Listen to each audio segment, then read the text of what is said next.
حضور علیہ السلام نے نالین پہنے، ان کی نالین میں جو کا خون لگا. یہی بات کہہ رہا تھا، پھر اور لمبی ہو گئی. جو دیکھیے دیکھیے، کچھ تو بولو بھائی. نہیں دیکھی ہو تو کوئی وہ ممبئی کے رانی باغ میں تھوڑی دکھتی ہے، وہ آپ کی رانیوں کے باغ میں رہتی ہے. بس اتنا ہی کہہ سکتا ہوں، اس سے زیادہ نہیں کہہ سکتا میری بہنوں سے معذرت چاہتے ہوئے. ہاں جملہ جو سمجھ گئے. خوبصورت جملہ میں نے علامہ ارشد القادری سے چرا کر آپ کے سامنے، میرا کچھ بھی نہیں ہوتا. بہرحال جو دیکھی ہے نہیں دیکھی ہے، کتنی موٹی ہوتی دکھتی بھی نہیں. عورتیں اس کو بہت غور سے دیکھتی ہے تو نظر آتا. اب اس میں خون کتنا ہو. اکثر جوؤں میں خون نہیں ہوتا، جو جوئیں بہت پرانی ہو جاتی ہے بالکل کالی سی، اس میں خون ہوتا ہے، اور اس کو مار کے دیکھے تو دکھتا بھی نہیں ہے وہ نشان. اب غور کرنا، حضور نے نالین پہنے، اس نالین میں جو کا خون لگا ہوا تھا. اللہ نے حبیب سے کہا، پیارے جس نالین میں جو کا خون لگے، ہماری غیرت کو گوارا نہیں کہ وہ نالین آپ کے پیروں میں رہے. بس توجہ کر لیں، یہ میرا آقا ہے، یہ میرا محبوب ہے، یہ میرے سرکار ہے. انہیں گالیاں دینے والوں، اگر تم واقعی اپنے باپ کی پیدائش ہوتے، ماں شریف ہوتی ہے اور باپ ایک ہوتا، تو تم کبھی گالی نہ دیتے. کس کو گالی دے رہے ہو؟ ذرا غور تو کرو. میرے نبی کی شان ہے، اور اس کو غیروں نے بھی لکھا، غیار نے بھی لکھا. حضور نے جو نالین پہنی ہے اس میں جو کا خون لگ گیا جو دکھتا بھی نہیں. اور یہ قدرت کی نگاہ ہے، جو کا خون محبوب کی نالین پہ دیکھ کے کہے، حبیب جو کا خون آپ کی نالین پہ لگا ہے، مجھے اتنا بھی گوارا نہیں کہ اگر جو کا خون آپ کی نالین میں لگ جائے تو یہ نالین آپ اتار دیجئے، بدل دیجئے، کیونکہ جس پہ جو کا خون لگے اور وہ محبوب کے قدموں سے وابستہ رہے، ہمیں گوارا نہیں ہے، ہمیں گوارا نہیں ہے. اب مجھے بتاؤ، مولا علی تک کی روایت معلوم تھی، دیکھا تھا، اپنی آنکھوں سے دیکھا تھا. تو جب اماں عائشہ پہ لوگوں نے بھونکنا شروع کیا تو حضور کے سب سے قریبی رشتہ دار مولا علی تھے، تو حضور نے سب سے پہلے مولا علی سے کہا، علی عائشہ پہ لوگ بھونکتے ہیں. بھونکنے کے لفظ میں کہہ رہا ہوں، میری غیرت ہے. عائشہ پہ لوگ بھونکتے ہیں، تم کیا کہتے ہو؟ تو مولا علی نے کہا تھا، یا رسول اللہ، یا رسول اللہ، یا رسول اللہ، اگر آپ کی نالین پہ جو کا خون لگ جائے تو خدا آپ کے پیروں میں رہنے نہیں دیتا. جو کے خون والی نالین، انہوں نے جو کہا تھا وہ جملے میں نقل نہیں کر رہا ہوں، انہوں نے کہا تھا، لیکن میں اپنے الفاظ میں کہہ رہا ہوں، ان کی خیرات لیتے ہوئے، جو کا خون لگی ہوئی نالین جب خدا کو آپ کے تلووں میں گوارا نہیں ہے تو باپ کے دھبے لگے ہوئے عورت آپ کے حرم میں خدا کو کیسے گوارا؟ یہ شان ہے میرے نبی کی، اور ایسے نبی سے ہم کے دامن سے ہم وابستہ ہیں، ان کے ڈنکے بجا، ان کی عظمت. تو نبی کی کوئی بھی بیوی جو ہے نا کبھی بے غیرت نہیں ہوتی. نبی کی مسئلہ بیان کر رہا ہوں، نبی کی بیوی کافر تو ہو سکتی ہے مگر نبی کی بیوی بدکار نہیں ہو سکتی، کیونکہ کفر ہر جگہ عیب نہیں سمجھا جاتا، لیکن بدکاری ہر مذہب میں عیب سمجھا جاتا ہے. تو زلیخا نے الزام لگایا حضرت یوسف علیہ السلام، 2 جملے میں. پتہ ہے حضرت یوسف تو چلے گئے جیل، لیکن زلیخا کو اس الزام لگانے کی سزا کیا ملی؟ شوہر انتقال ہو گیا تو محل میں رہنے والی جھوپڑے میں آ گئی. چراغ جلانے کے لیے تیل نہیں تھا، چراغ جلانے کے لیے تیل نہیں تھا، کھانے کے لیے روٹی نہیں تھی. اور کچھ صوفیاء نے تو اور بھی کچھ لکھا، میں نہیں کہوں گا کیونکہ وہ حضرت یوسف علیہ السلام کی ہونے والی بیوی بیان کر رہا ہوں. تو وہ روٹی کے ٹکڑے بھی لوگوں سے طلب کر کے کھاتی تھی. پتا چلا حضرت یوسف پر محبت ہی میں صحیح الزام لگایا، محل چھوٹا، جوانی گئی، بڑھاپا آیا، حتیٰ کہ بینائی تک چلی گئی. اور حضرت زلیخا کے گھر میں چراغ جلانے کے لیے تیل نہیں تھا.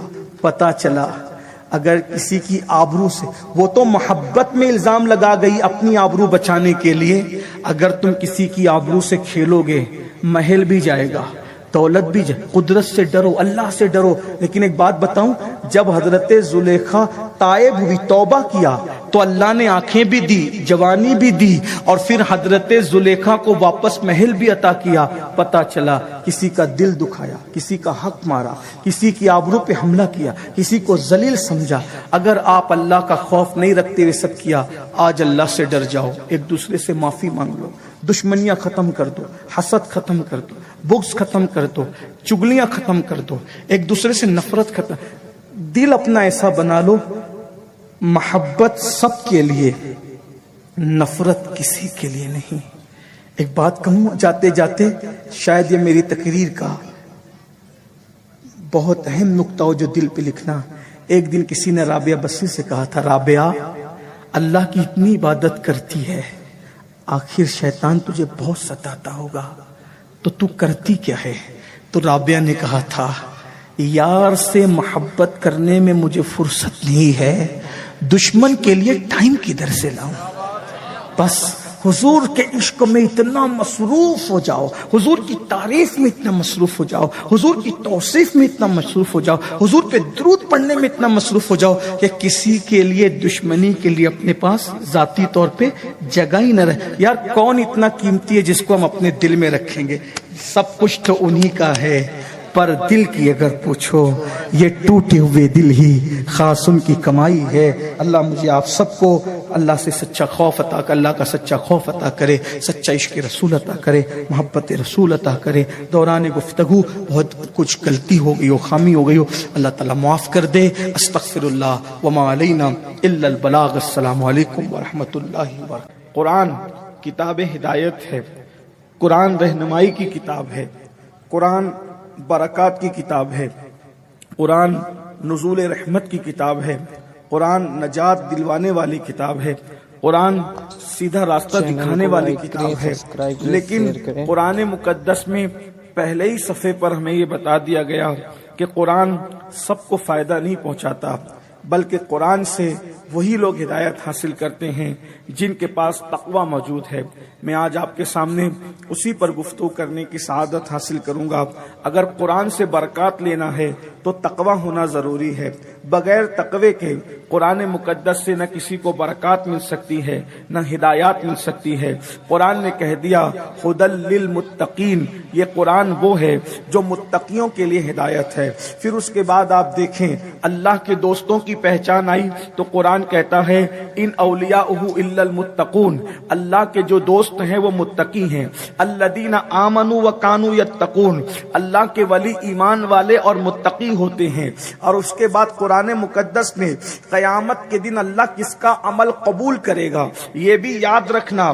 یہ جو لوگوں کو پاٹ پڑھا دیا گیا ہے کہ سب قبول ہے، جیسا چاہو کرو، سب قبول ہے، سب قبول ہے، اچھی طرح یاد رکھنا۔ قرآن نے کنڈیشن لگائی ہے والعاقبۃ للمتقین، آخرت تو متقیوں کے لیے ہے۔ اندازہ فرمائے ہر جگہ تقوی کی بات ہے۔ اسی طریقے سے آپ دیکھتے چلے جائیں، اللہ رب العزت نے کسی کے ساتھ ہونے کا بھی جو حکم دیا تو کیا فرمایا؟ یا ایھا الذین آمنوا اتقوا اللہ وکونوا مع الصادقین۔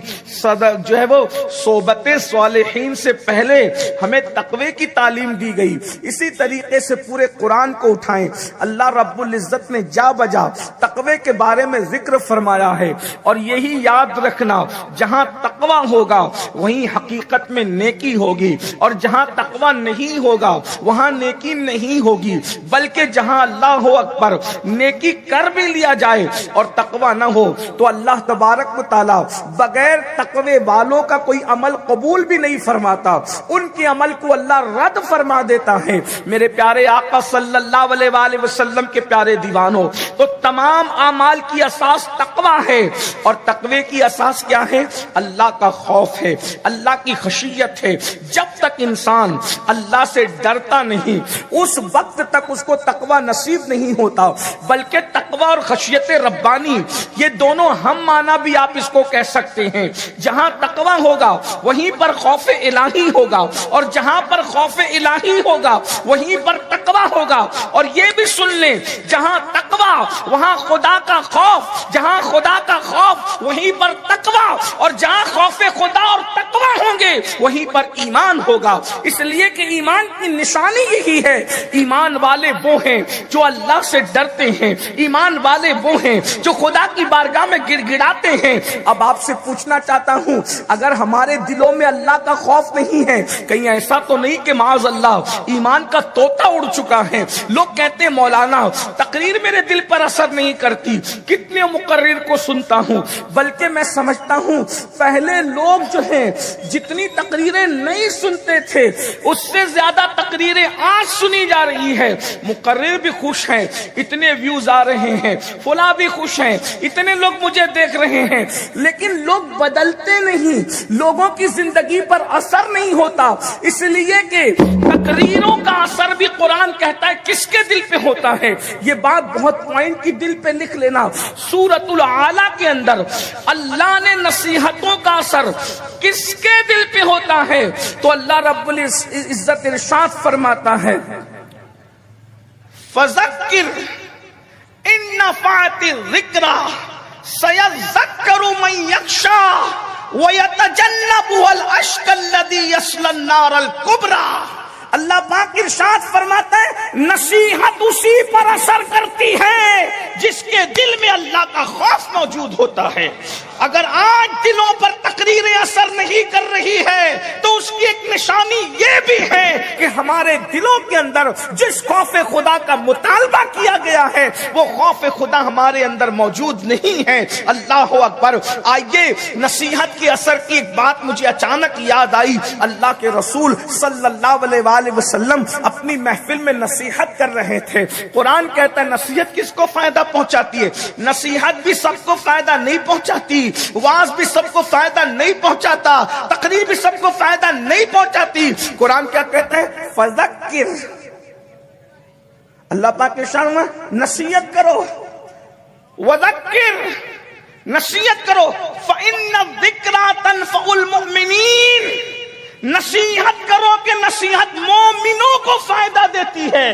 دیکھیں ایک مقام پہ کہا کہ نصیحت اللہ سے ڈرنے والوں کو فائدہ دیتی ہے، اور ایک مقام پہ فرمایا نصیحت مومنوں کو فائدہ دیتی ہے۔ تو جہاں ایمان وہیں اللہ کا خوف، جہاں اللہ کا خوف وہیں ایمان۔ تو اللہ کے رسول علیہ السلام لوگوں کو نصیحت کر رہے ہیں اور فرمایا جب کوئی بندہ گناہ کرتا ہے تو اللہ اس کو دیکھتا ہے، اللہ اس کو دیکھتا ہے۔ میں سمجھتا ہوں یہ بات اتنی بڑی ہے کہ اگر سچے مومنوں کے سامنے یہ بات بیان کر دی جائے اور وہ اس کو احساس کے ساتھ سن لے تو کلیجے پھٹ جائیں، کلیجے پھٹ جائیں۔ کیوں؟ اپنے عنوان کی طرف جلد آؤں گا لیکن غور فرمائیں، جب انسان زنا کرتا ہے تو دائیں بائیں دیکھتا ہے، جب انسان جوا کھیلتا ہے تو دائیں بائیں دیکھتا ہے، حتیٰ کہ اگر بیوی کا میسج بھی پڑتا ہے تو وہ دائیں بائیں دیکھتے۔ بیوی کی بات کر رہا ہوں، ابھی جو لوگ ناجائز اور حرام رشتوں میں ڈوبے ہیں ان کا تو تذکرہ ہی نہیں ہے۔ انسان کو انسان کا خوف اور لحاظ اتنا ہے کہ بیوی سے بات اگر وہ میسج پہ کر رہا ہے اور چار لوگ اسٹیج پہ بیٹھے ہوئے، اب تو وہ جو ہے موبائل کے اوپر جو لگایا جاتا ہے اس کو کیا ہے، اوپر کی طرف جو گلاس لگایا جاتا ہے، اسکرین جو لگایا جاتا ہے تاکہ دائیں بائیں کو دیکھنے والے کو نظر نہ آئے۔ یہی ہے نا کہ معاملہ ہمارا محفوظ رہے۔ اللہ اکبر۔ مجھے بتائیں دائیں بائیں بیٹھنے والے کو موبائل کا اسکرین نظر نہیں آنا چاہیے، کتنا لحاظ ہے۔ بیوی کا میسج، دوستوں کا میسج، پارٹنر کا میسج۔